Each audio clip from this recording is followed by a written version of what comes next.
सर्वेभ्यो नमः। देववाणी संस्कृतम ई गुरुकुलम में आप सभी पाठक महानुभावों का हार्दिक अभिनंदन है। आइए मित्रों, आज हम लघु सिद्धांत कौमुदी के समास प्रकरण में बहुव्रीहि समास का पढ़ना आरंभ करेंगे और इस समास प्रकरण की यह 35वीं कक्षा है। अभी तक मैंने लघु सिद्धांत कौमुदी के समास की 34 कक्षाओं को पढ़ा दिया है। सभी कक्षाओं को आप देववाणी संस्कृतम ऐप को डाउनलोड करके प्ले स्टोर से स्टोर में जाकर के ऑनलाइन घर पर ही बैठे बैठे संपूर्ण लघु सिद्धांत कौमुदी का जो समास प्रकरण है उसको पढ़ सकते हैं। और अधिक जानकारी के लिए आप इस व्हाट्सएप नंबर पर संपर्क कीजिएगा।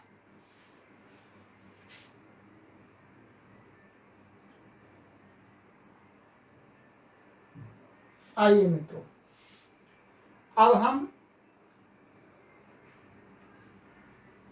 जो बहुव्रीहि समास, अभी तक हमने आपको अब केवल समास पढ़ा दिया, अव्ययी भाव समास पढ़ा दिया और संपूर्ण तत्पुरुष समास के जो भी भेद थे लघु सिद्धांत कौमुदी के अंदर, उन सभी को मैंने पढ़ा दिया है।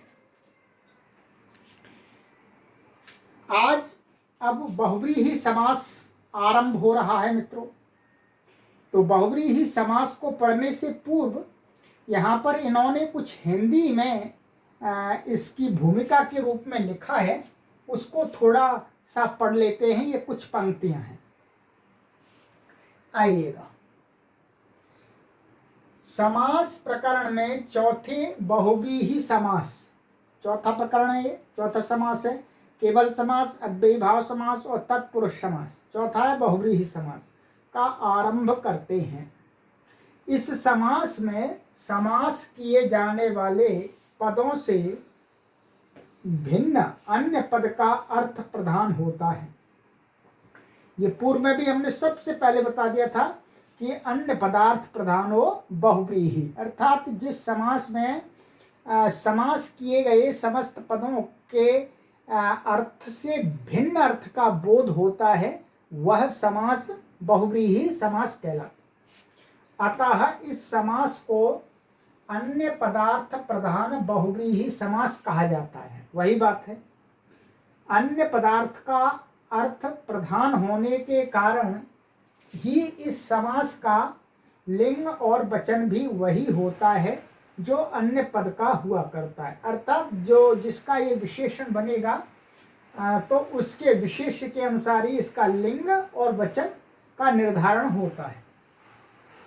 अन्य पदार्थ प्रधान का उदाहरण देखिए, एक उदाहरण भी दिखला रहे हैं आपको।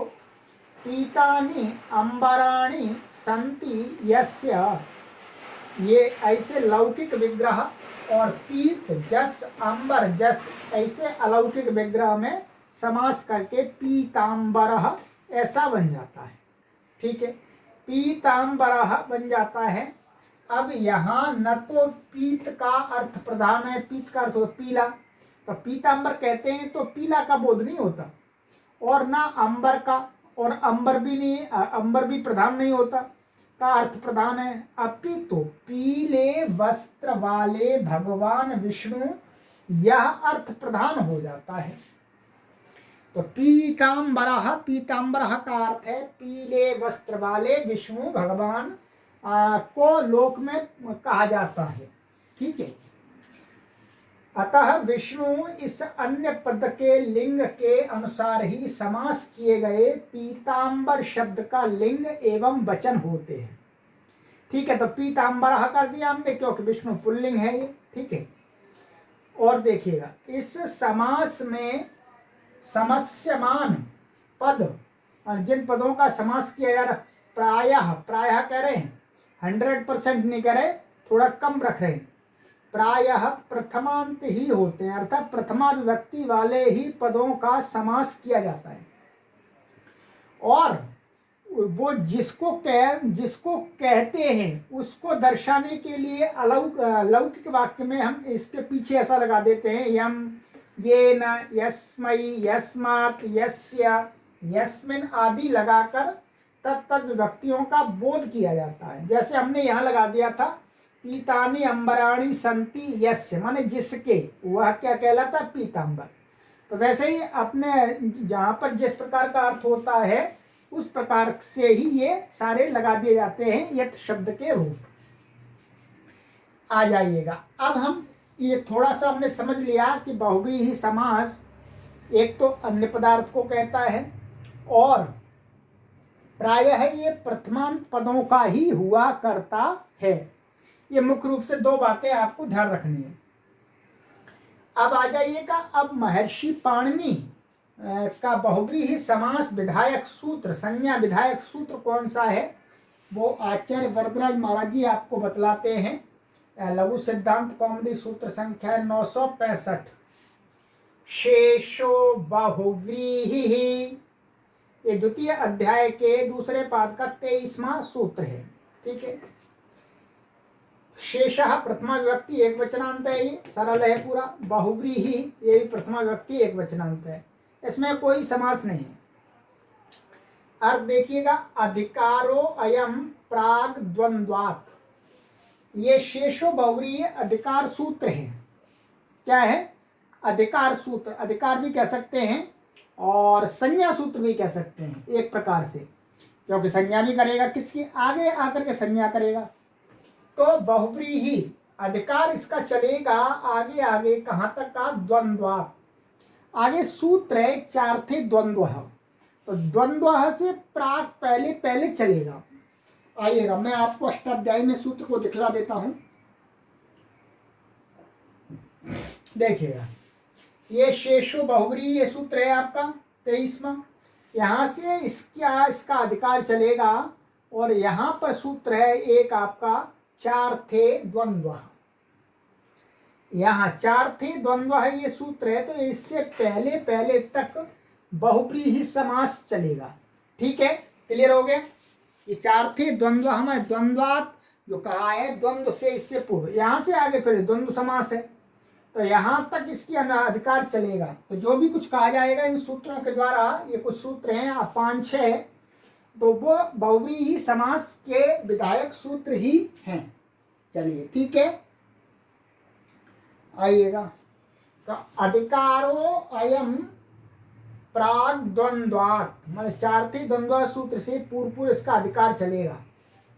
अब बहुव्रीहि समास विधायक विधि सूत्र, अब बहुव्रीहि समास का विधि सूत्र है ये, अनेकम अन्य पदार्थे, क्या है, अनेकम अन्य पदार्थे। तो इसका पदच्छेद देखेंगे तो क्या है, अनेकम प्रथमा विभक्ति एक वचनांतम और अन्य पदार्थे ये सप्तमी विभक्ति एक वचनांतम। ठीक है, तो ये इसका पदच्छेद हुआ मित्रों।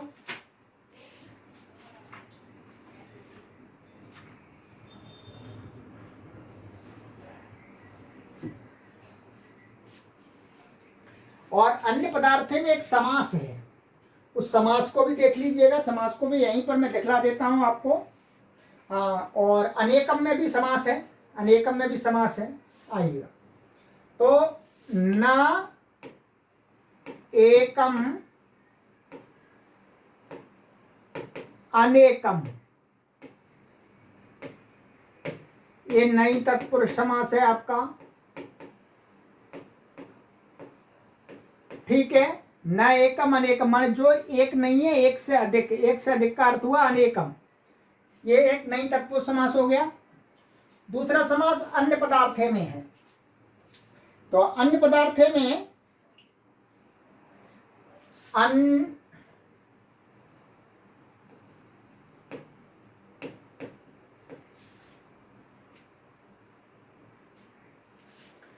अन्यच्चादः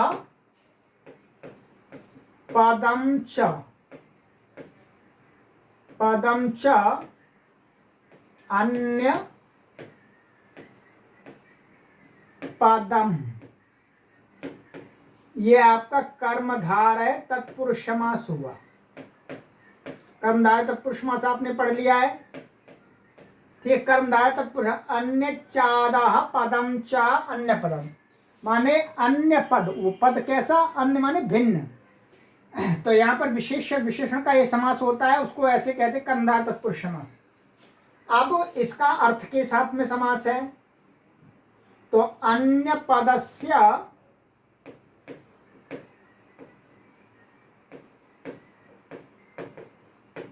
अर्थ अन्य पदार्थः तस्मिन् अन्य पदार्थे। ठीक है, ये आपका षष्ठी तत्पुरुष समास हुआ, षष्ठी तत्पुरुष समास। ठीक है, ये छोटा सा सूत्र है पर समास इसमें कई निकल आए। ठीक है, तो अब ये हो गया अन्य पद का अर्थ क्या कहलाता है? अन्य पदार्थ। अब आ जाइएगा, इसका अर्थ देखिएगा। ऊपर से बहुव्रीहि इसका अधिकार आ रहा है इसमें। कहते अनेकम प्रथमांतम अन्यस्य पदस्य अर्थे वर्तमानम वा समस्यते स बहुव्रीहि। बहुत सरल अर्थ है इसमें, आप अपने आप समझ गए होंगे। अनेकम प्रथमांत माने अनेक, माने कई पद जो प्रथमांत हैं उनका क्या है? अन्यस्य पदस्य माने किसी अन्य पद के अर्थ में वर्तमान होने पर क्या है? विकल्प करके समास को प्राप्त होते हैं। वह ऊपर से आ रहा है महाविभाषा। तो और वह समास कौन सा कहलाता है? बहुव्रीहि समास। ठीक है, ये तो इसका अर्थ हुआ। अभी ये 2-3 सूत्र इकट्ठे एक बार लेंगे और उसका उदाहरण आपको यहाँ पर मिलेंगे। अभी हम लगातार पढ़ेंगे तो ये इसके उदाहरण होंगे, मिला करके बनेंगे। जैसे कंठे कालः प्राप्तमुदकं यं सः प्राप्तोदकः ग्रामः ऊढरथो नड्वान् उपहृतपशुरुद्रः उद्धृतौदनास्थाली पीताम्बरो हरिः वीरपुरुषो ग्रामः। ये इनके उदाहरण हैं। अभी आगे आ रहे हैं उदाहरण। ठीक है, जैसे पीताम्बर दिखाया था, पीताम्बरो हरिः विष्णु। तो अब ये हमने अर्थ पढ़ लिया। ठीक है, अब अर्थ पढ़ लिया। क्या पढ़ लिया हमने? कि बहुव्रीहि समास किनका होता है? अन्य पद के अर्थ में जो वर्तमान अनेक पद प्रथमांत माने प्रथमा विभक्ति वाले वो आपस में समास को प्राप्त हो जाते हैं, और वो समास विकल्प से समास को, और वह समास कौन सा होता है? बहुव्रीहि समास। पक्ष में विग्रह वाक्य भी रहता है। ठीक है, चलिए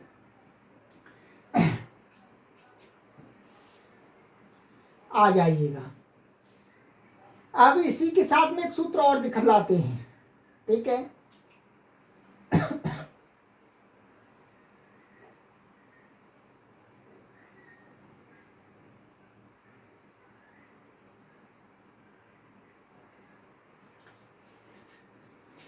कहते हैं सप्तमी विशेषणे बहुव्रीहौ। ये दूसरे अध्याय के दूसरे पाद का 35वां सूत्र है। क्या है? सप्तमी विशेषणे बहुव्रीहौ। आइएगा पदच्छेद व्यक्ति इसका देख लेते हैं।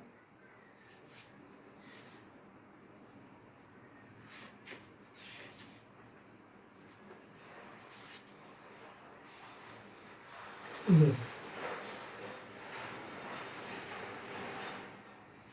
सप्तमी विशेषणे प्रथमा विभक्ति द्विवचनांत है। ठीक है, प्रथमा विभक्ति द्विवचनांत है ये। और बहुव्रीहौ ये सप्तमी विभक्ति एक वचनांत है, सरल है। और सप्तमी विशेषण में समास है। सप्तमी विशेषणे में सप्तमी च विशेषणम च सप्तमी विशेषणे इतरेतर योग द्वंद्व समासः। इसमें ऊपर से ये जो सूत्र है इसके ऊपर उपसर्जनम पूर्वम सूत्र है, उससे पूर्वम की अनुवृत्ति आती है। ठीक है, आप इसको अष्टाध्यायी में देखेंगे तो आपको यहां दिखेगा, ये देखिएगा, ये यही है, ये है सप्तमी विशेषणे बहुव्रीहि। तो यहाँ उपसर्जनम पूर्वम से ऊपर है तो पूर्वम की अनुवृत्ति आती है। ठीक है, तो अब ये जैसे ये सूत्र क्या है आपका, ये इसका अर्थ देखिएगा, सप्तम्यंतम विशेषणं च बहुव्रीहौ पूर्वम स्यात्।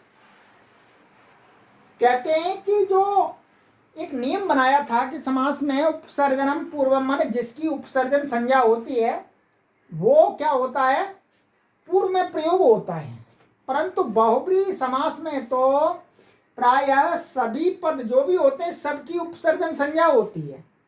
क्या होती है, सबकी उपसर्जन संज्ञा होती है। क्यों, क्योंकि बहुव्रीहि विधायक जो समास विधायक जो सूत्र है वो अनेकम, क्या है ये, अनेकम, अनेकम ये प्रथमा व्यक्ति से निर्दिष्ट है। और जो अनेकम पद किसको कहता है, समास के लिए जो भी सभी पद हैं उनको कहता है। तो सभी पदों की क्या हो जाती है, उपसर्जन संज्ञा। तो उपसर्जन संज्ञा होने से किसका पूर्व में निपात करें, कौन सा पूर्व में रखें, नंबर नंबर से रखें तो दो दो तीन तीन रूप बन जाएंगे। इसलिए उसका अपवाद, उसका प्रतिषेध किया कि ऐसा है जी सप्तमी विशेषणे बहुव्रीहि, बहुव्रीहि समास में तो क्या होता है, सप्तम्यंत जो पद और जो विशेषण होता है, क्या होता है, विशेषण, उसका पूर्व में प्रयोग होता है। ठीक है, उसका पूर्व में प्रयोग होता है। और अब एक बात आई कि आपने तो सप्तमी का तो समास कहा ही नहीं, आपने तो प्रथमा का कहा है। प्रथमा में तो मान लिया विशेषण और विशेष होंगे, मान लिया, ये तो ठीक है पूर्व में कर देंगे, पर सप्तमी कहाँ से आ गई, सप्तमी तो समास कहा ही नहीं है। आपने तो यही कहा है अनेक मन्य पदार्थ में कि प्रथमांत का समास होता है। तो कहते हैं आचार्य वरदराज महाराज जी कि भाई इसी ज्ञापक से कि भाई यहाँ सप्तमी का पूर्व में प्रयोग कर रहे हैं बहुव्रीहि समास में, इसका तात्पर्य है कि प्रायः करके कहा है हमने, कहीं सप्तम्यंत पूर्व पद में भी माने सप्तम्यंत के साथ में भी बहुव्रीहि का समास होता है। वही कहा अतएव ज्ञापका ज्ञापनकात् व्यधिकरण पदो बहुव्रीहि,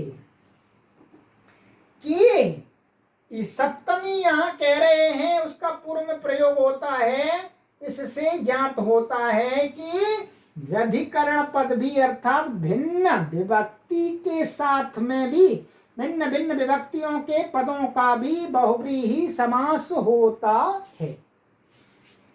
आ जाइएगा, ये क्लियर हुआ आपका। चलिएगा, ये तो केवल व्यवस्था देने वाला सूत्र है। अब इसके ही साथ में एक सूत्र और जोड़ रहे हैं, अभी उदाहरण सभी बताएंगे आपको, सभी समझाएंगे। कहते हैं हल दंतात सप्तम्याः संज्ञायाम, क्या है, हल दंतात सप्तम्याः संज्ञायाम।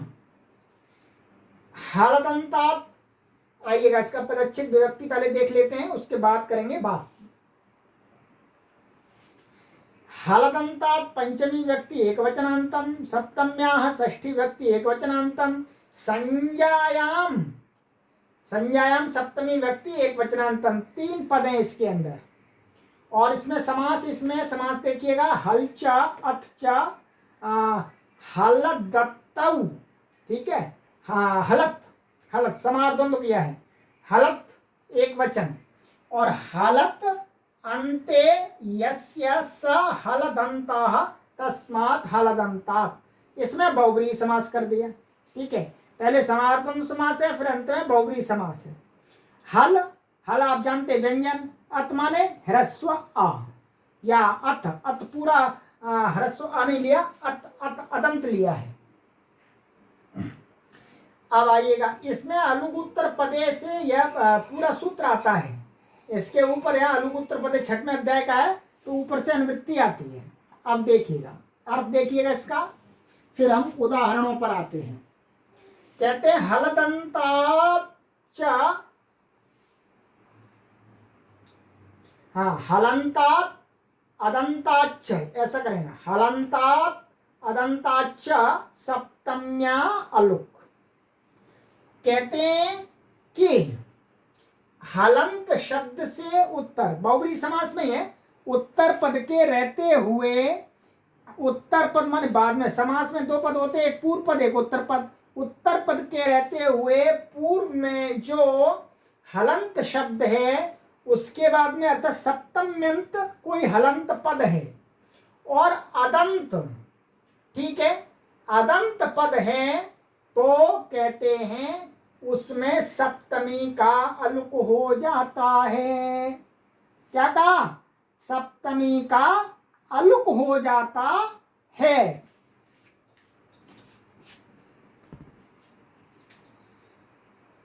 तो ये हलंत और ह्रस्व अकारांत, इनके उदाहरण अब आपको आगे दिखा रहे हैं। ठीक है, इनका यही कहना है कि कहीं कहीं पर क्या हो जाएगा, हलंत से उत्तर सप्तमी विभक्ति है, फिर उत्तर पद है समास का, और अथवा ह्रस्वकारांत कोई पद शब्द है उससे सप्तमी है, उसका आगे उत्तर पद है, उसके रहते हुए सप्तमी का अलुक हो जाता, लुक नहीं होता है।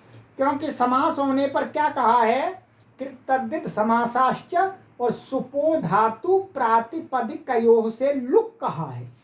तो वो लुक नहीं होता है कहीं कहीं, कहाँ नहीं होता है वो कुछ जगह है, वो बता दी शर्त आपको, आ जाइएगा। अब इसके उदाहरण, अभी तक ये आपको 4 सूत्र पढ़ा दिए, चारों सूत्रों के अभी तक के उदाहरण यहाँ पर घटेंगे। देखिएगा, कंठे कालः प्राप्तम उदकम यम सा प्राप्तोदको ग्रामः ऊढ़रथो नड्वान् उपहृत पशु रुद्रः उद्धृतौदना स्थाली पीतांबरो हरिः वीर पुरुषो ग्रामः। ठीक है, ये उदाहरण है। अब इन उदाहरणों को मैं आपको यहाँ पर ये सिद्धि की है उसको मैं आपको समझा देता हूं। देखिएगा,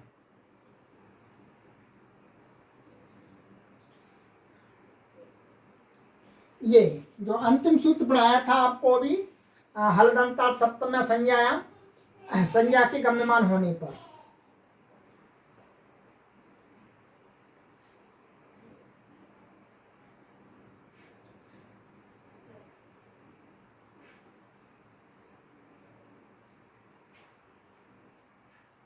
इसका अर्थ हमने यहाँ पढ़ लेते हैं दोबारा हिंदी में, कि बहुव्रीहि समास में समस्यमान दोनों शब्द प्राय प्रथमांत ही होते हैं।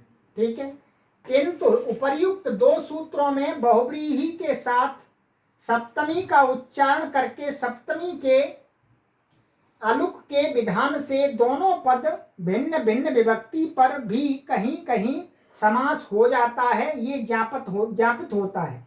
एक कौन सा है, सप्तमी विशेषणे बहुव्रीहौ और हलदंतात सप्तम्याः संज्ञायाम। ठीक है, अतएव कंठे कालः में कंठे कालो यस्य, इस विग्रह में पूर्व पद क्या है, कंठ मी सप्तम्यंत है और उत्तर पद काल सु प्रथमांत है, और इस तरह से इसमें समास व्यधिकरण समास हुआ, समानाधिकरण नहीं है, व्यधिकरण, एक में सप्तमी है एक में प्रथमा है, तो व्यधिकरण हुआ। ऐसी स्थिति में व्यधिकरण में भी ज्ञापन के द्वारा समास हुआ है कि बहुव्रीहि समास यहाँ पर भी हो जाता है। अब आ जाइएगा सिद्धि, देखिएगा इनकी पहले, कंठे कालः माने कंठ में काल या नील वर्ण है। ठीक है, जिसका वह नीलकंठ शंकर जी को या नीलकंठ पक्षी को कंठे कालः कहा गया है। कंठे कालो यस्य लौकिक विग्रह, और कंठगी कालसु अलौकिक विग्रह है ये, ठीक है। इस भिन्न विभक्ति अर्थात व्यधिकरण में उक्त ज्ञापक के द्वारा समास हुआ। इसके लिए अनेक मन्य पदार्थ समास नहीं हो सकता। उस ज्ञापन से ही किसे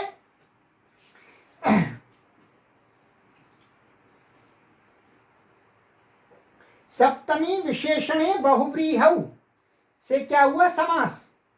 तो कंठे इसका सप्तम्यंत पद है, तो सप्तमी विशेषणे बहुव्रीहौ ज्ञापन समास हुआ, और इससे क्या हुआ फिर जो सप्तम्यंत पद है उसका पूर्व में प्रयोग होगा, ठीक है। और ये संज्ञा विशेष है, हर किसी को नहीं कहते, ये केवल नीलकंठ शंकर जी अथवा नीलकंठ पक्षी को कहा गया है। तो इसलिए क्या है, हलदंतात सप्तम्याः संज्ञायाम से जो सुपो धातु प्रातिपदिकयोः से लुक प्राप्त था इस गी का सप्तमी का, उसका अलुक कर दिया कि संज्ञा है, इसलिए यहाँ पर लुक नहीं होगा। लुक नहीं होगा तो कंठे काल और सु का तो लोप हो जाएगा सुपो धातु प्रातिपदिकयोः से। तो फिर बाद में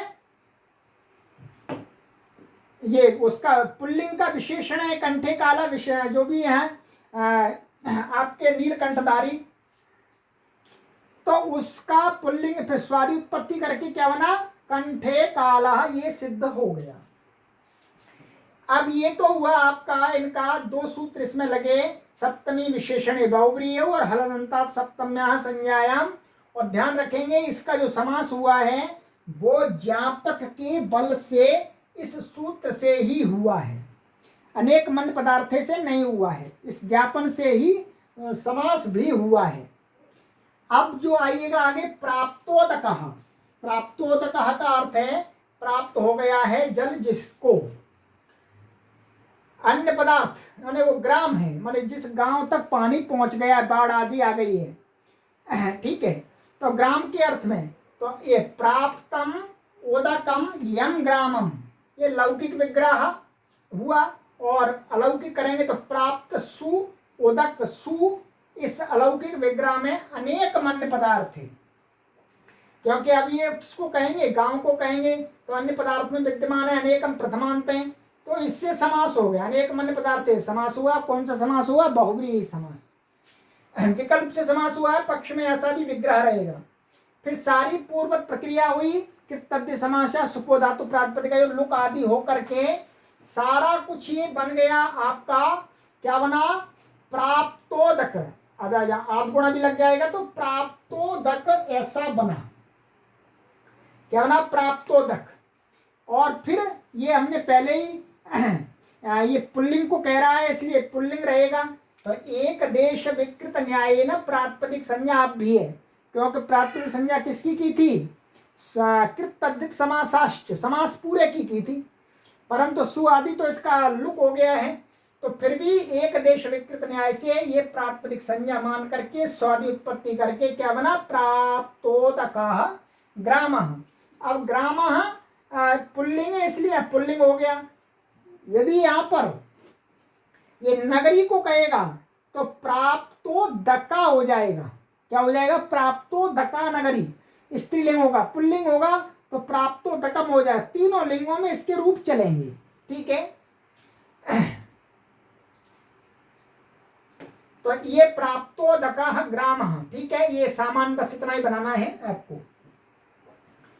अब आगे एक उदाहरण है ऊढ़रथः। ऊढ़रथः का अर्थ है ढो चुका है रथ जिसने, माने ऐसा घोड़ा जिसके द्वारा रथ को ढोया गया है तो ले जाया गया है। तो क्या अन्य पदार्थ घोड़े के अर्थ में ये ऊढ़रथः येन माने हयेन घोड़े के द्वारा, तो ये अलौकिक विग्रह हुआ, अलौकिक विग्रह हुआ ऊढ़ सु रथ सु, अनेक मन्य पदार्थ समास हुआ, तो सारा समास आदि होकर के ये किसको कहेगा अब घोड़े को, तो ऊढ़ रथ मिल करके क्या बना ऊढ़ रथ घोड़ा, घोड़ा पुल्लिंग है तो ऊढ़ रथ ये भी पुल्लिंग हुआ। पुल्लिंग हुआ तो क्या है, ऊढ़ रथ, और स्वादि उत्पत्ति करके ऊढ़ रथः। ये ऊढ़ो रथः है हयः, ये बाद में संधि का विषय है, हसीचा आदि, ये यहाँ पर यहाँ का विषय नहीं है। तो यहाँ पर मुख्य रूप से आपको समास करना है। तो ऊढ़ रथा का अर्थ हुआ ऐसा घोड़ा जिसके द्वारा रथ को ढोया गया है, रथ को ले जाया गया है। तो अब यहाँ पर ना तो ऊढ़ को कहा जा रहा, ना रथ को कहा जा रहा, किसको कहा जा रहा, घोड़े को। तो अन्य पदार्थ में विद्यमान था, इसलिए समास हो गया। ऐसे ही उपहित पशु हो, उपहित पशु हो अर्थात जिस पशु को भेंट चढ़ाया गया है। ये बलि, बलि बहुत गलत परंपरा है, देखिएगा। तो वह शंभु माने जिसको पशु भेंट चढ़ाया गया है। देखिए, पशु बलि की परंपरा थी, बहुत गलत थी, बहुत पाप कृत्य था ये। तो ये क्या है, शंभु अर्थात ऐसा जो शंभु है, शंभु भगवान कहते हैं जिसको, उसको पशु भेंट दिया जाता है। तो इसलिए क्या है, यहाँ इसका विग्रह जो उपहृता पशु यस्मै शंभवे, माने जिस शंभु के लिए पशु भेंट दिया जाता है बलि रूप में, वह शंभु क्या कहलाता है, उपहृत पशु। तो ये क्या है, चतुर्थी अन्य पदार्थ को दिखला रहा है।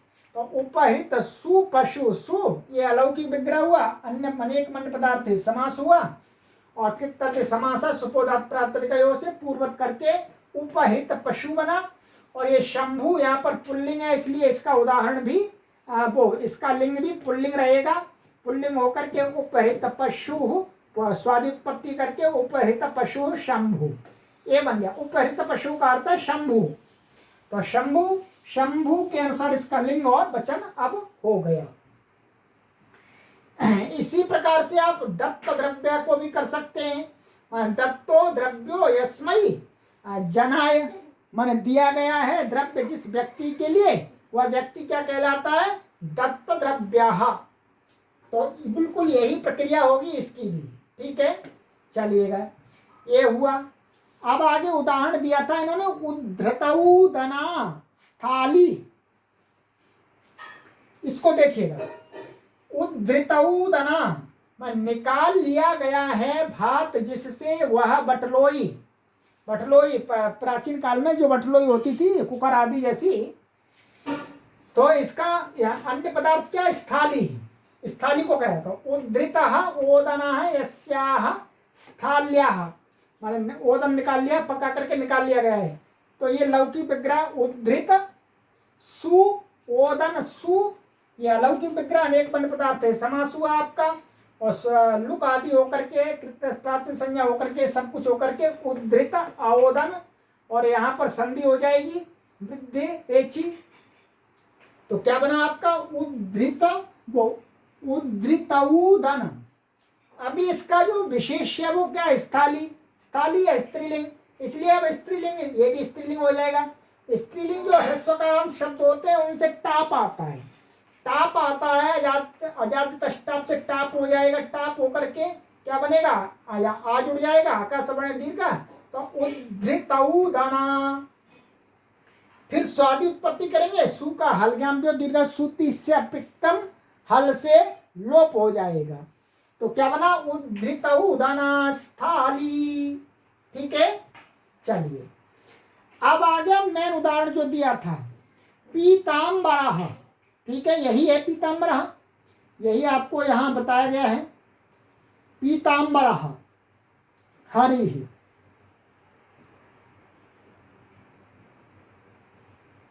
ये लीजिएगा, ये बहुत प्रचलित उदाहरण है। पीताम्बरो हरिः, पीताम्बरः पीले वस्त्र हैं जिसके वह विष्णु, अब विष्णु भगवान जी को पीले वस्त्र पहना दिए। अन्य पदार्थ विष्णु है, ठीक है, अर्थ में इसका समास होगा। तो पीतम अंबरम ऐसा भी कर सकते हैं, और पीतानी अंबराणी बहुवचन में भी कर सकते हैं, ठीक है। चलिए, एक वचन में दिखाया इन्होंने, यहाँ पर कोई दिक्कत नहीं। पीतम अंबरम अस्ति यस्य विष्णु हो, जिस विष्णु के, वह विष्णु क्या कहलाता है, पीताम्बरः। तो पीत सु अंबर सु, अनेक मन्य पदार्थ है, समास हुआ। और कृतज्ञ समास सुपोधात प्रातिपदिकयो हो, ठीक है। और साथ साथ में इन सभी में क्या लगेगा, ध्यान रखेंगे, सप्तमी विशेषण बहुब्रीहि लगेगा सब में, ये भी ध्यान रखना है आपको। जो विशेषण है उसका पूर्व में प्रयोग होगा तो तो क्या हुआ, अन्य इससे समास हुआ और पीतांबर बन गया। और इसमें विशेषण क्या है, पीत, पीत माने पीला रंग, तो पीला रंग विशेषण है और कपड़ा क्या है, विशेष्य। तो ये आपस में विशेष विशेषण है, तो सप्तमी विशेषण बहुब्रीहि, बहुब्रीहि समास में विशेषण का पूर्व में प्रयोग होगा। तो क्या बना, पीतांबर, अका सवर्ण दीर्घ हो गया, ठीक है। अब विष्णु है पुल्लिंग है, इसलिए पीतांबर पुल्लिंग बनेगा और स्वादि उत्पत्ति होकर के क्या बना, पीतांबरः विष्णु, ठीक है। ये उत्व आदि बाद में हो जाएंगे, हशीच आदि लग करके। तो मुख्य जो उदाहरण है आपका पीतांबरो विष्णु, अर्थात पीतांबरः विष्णु,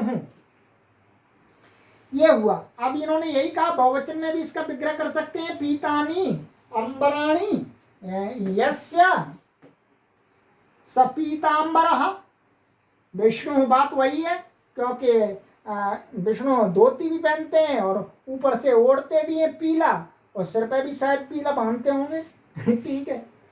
तो ये पीतांबरः बना। और ये मैं आपको फिर दोबारा ध्यान दिला देना चाहता हूं, इसमें सभी में सप्तमी विशेषणे बहुब्रीहि लगना लगेगा। या जैसे उद्धृत उदना में भी उद्धृत, ये क्या है, ओदन का विशेषण है, तो पूर्व में आ गया अपने आप सप्तमी विशेषण बहुब्रीहि है वो, ठीक है। और उपहित पशु हो, माने उपहित ये इसका विशेषण है पशु का, इसलिए ये भी पूर्व में आ गया। और ऊढ़ रथा इसमें भी आ गया, प्राप्तोदकाम ये भी प्राप्त विशेषण है, इसलिए पूर्व में आ गया, ठीक है। कंठे काला ये क्या है, ये सप्तमी है, इसलिए सप्तमी मान करके पूर्व में आ गया, सप्तमी विशेषण बहुब्रीहि ये बता दिया था, सब उदाहरणों में लगेगा। और ये ध्यान रखेंगे, कोई भी बहुब्रीहि समास करेंगे आप तो वहां पर उपसर्जनम पूर्वम के स्थान में सप्तमी विशेषणे बहुब्रीहि ही आपको लगाना है, राइट। चलिए आ जाइएगा, एक उदाहरण और बचा हुआ है इसका भी। वीर पुरुषः ग्रामः, ठीक है, वीर पुरुषः ग्रामः, वीर पुरुष हैं जिस गांव में, उस गांव को क्या बोलते हैं, वीर पुरुषः। वीराः पुरुषाः सन्ति यस्मिन् ग्रामे सः वीर पुरुषो ग्रामः।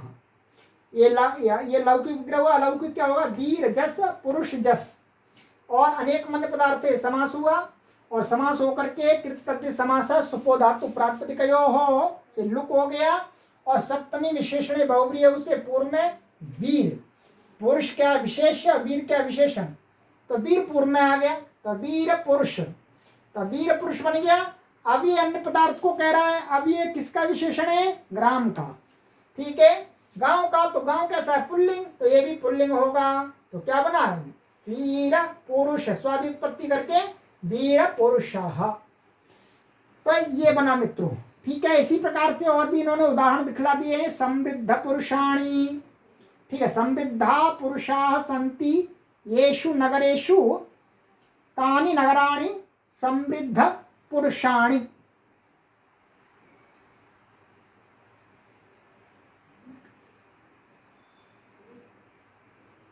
ये हुआ आपका, ठीक है। चलिएगा, तो मित्रों ये आज मैंने आपको इतना पढ़ाया,